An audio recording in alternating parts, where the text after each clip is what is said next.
Masu sauraro a labaran namu za ku ji cakwake da take tafiya a jihar Plateau. A jihar Plateau, Najeriya, shugabannin ƙananan hukumomi 17 da ɗaukacin kansilolin jihar Plateau sun kalubalanci matakin da gwamnatin jihar ta ɗauka na dakatar da su daga mukamansu. A makon jiya ne gwamnan jihar ta Plateau, Caleb Mutfwang, ya amince da shawarar da majalisar dokokin jihar ta aike masa na ya dakatar da shugabannin ƙananan hukumomin jihar don gudanar da bincike kan kudaden da ke shiga da fita daga lalitar ƙananan hukumomin, kamar yadda za ku ji a wannan rahoto da Zainab Babaji ta aiko mana daga Jos.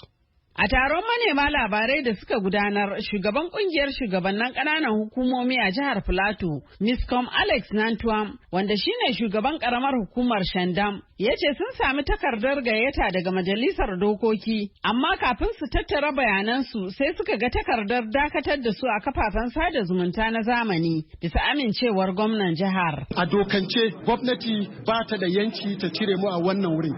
Na nuna muku takarda da cewa sun rubuto mana rana 25 ga wannan watan biyar cewa suna so mu kawo takarda na kudin da ke shiga mana da kuma kudin da ke fita. Mu kuma mun mai da martani a ranar 26 da cewa saboda yajin aiki da ma'aikata suke yajin aiki ba zai yiwu ku ba mu wannan abu ranar 25 ku ce ranar 30, ranar 26 ba aiki ba, Lahadi ba aiki ba, Monday kuma ranar hutu ne na kadamar da sabon gwamnati. Ba za mu iya kwana daya ka ba da income and expenditure daga January 2022 zuwa date baya yiwuwa don ma'aikatan ma ba su a office. Yanzu ma muna kotu ne don dama kotu ta riga ta ba da notice da cewa ko gwamna ko majalisa ba ta da yanci ta yi wannan abu sai kotu ta gama cin karanmu. Su ma kansilolin jihar sun gudanar da nasu taron manema labarai. Honorable John Dashe shine shugaban kungiyar kansiloli a jihar Plateau. Gwamnan Plateau State wanda ya kira kanshi cewa shi ya san doka, cewa shi bai taba ketare doka a Plateau State ba. Amma kuma tsakanin awa 48 sai muka gan cewa ya zama mutum daban. Yanzu muna tambayansa ne ya karanta mana dalilin da yasa yace ya suspending local government all the political structures.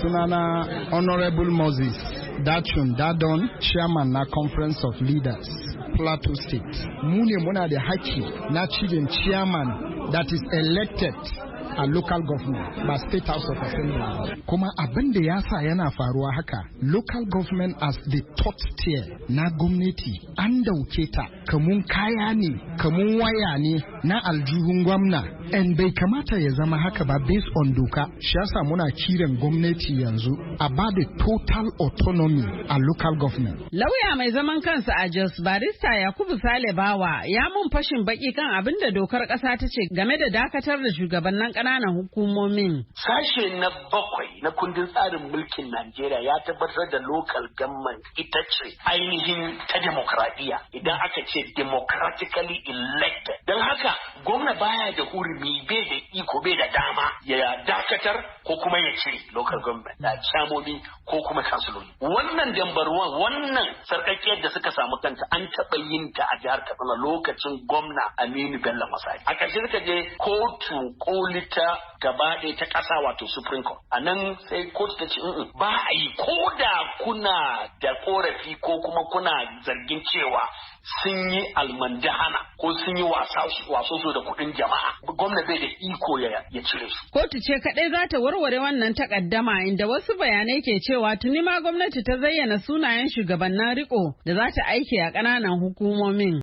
Masu sauraro kada dai ku manta ku danna mana subscribe kana ku danna mana ƙararrawa domin samun shirye-shiryenmu da zarar mun ɗora.